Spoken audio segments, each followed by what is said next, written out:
Assalamualaikum warahmatullahi wabarakatuh. Saya akan menjawab pertanyaan yang hari ke-1. Apa pengertian fun learning, metode belajar sambil bermain untuk anak usia dini yang dimana proses pembelajaran sangat menyenangkan dan tidak memaksa.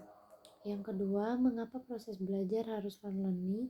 Karena ini adalah kunci untuk menumbuhkan minat baca dan belajar anak sejak dini yang membuat tidak merasa tertekan ataupun terpaksa. Yang ketiga, apa tujuan fun learning? Menumbuhkan minat baca dan belajar anak secara interaktif melalui proses menyenangkan seperti menyanyi. Apa hukum fun learning? Berdasarkan pada hak anak untuk bermain dan mendapatkan pendidikan sebagai pembelajaran yang alami, bukan kewajiban. Siapa yang harus merasakan fun learning dan sebutkan alasannya? Yang pasti itu anak-anak karena tumbuh minat baca dan belajar dari dalam diri sendiri tanpa paksaan. Siapa yang harus menciptakan fun learning dan sebutkan alasannya? Yang pasti itu mentor dan orang tua. Alasannya agar menumbuhkan minat baca dan belajar secara alami tanpa paksaan. Bagaimana cara menciptakan fun learning? Belajar sambil bernyanyi seperti menggunakan dialog nyanyi, cerita, tebak kata, tanpa paksaan itu sendiri. Bagaimana cara mengevaluasi apakah fun learning atau tidak? Perhatikan saja ekspresi anak, senang atau ceria saat belajar, kemampuan anak mengulang kata atau kegiatan tanpa paksaan.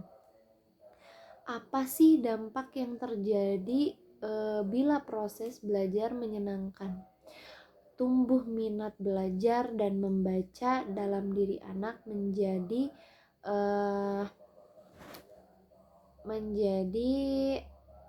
rajin dan fokus karena suasana belajar yang menyenangkan. Dampak yang terjadi bila proses belajar tidak menyenangkan. Anak akan merasa kehilangan minat belajar dan baca itu sendiri.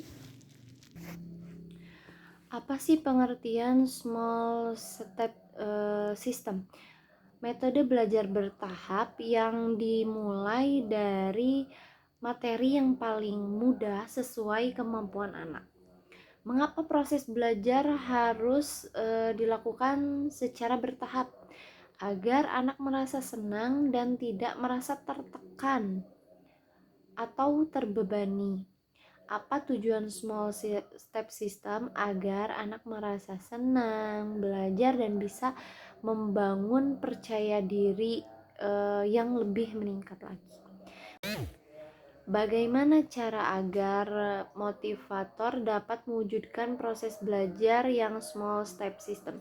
Menerapkan pendekatan bertahap, individualis, menyenangkan dengan cara mengenali karakter anak. Apa dampak yang terjadi bila proses belajar small step system? Anak menjadi senang, tidak terbebani, dan semangat untuk belajar.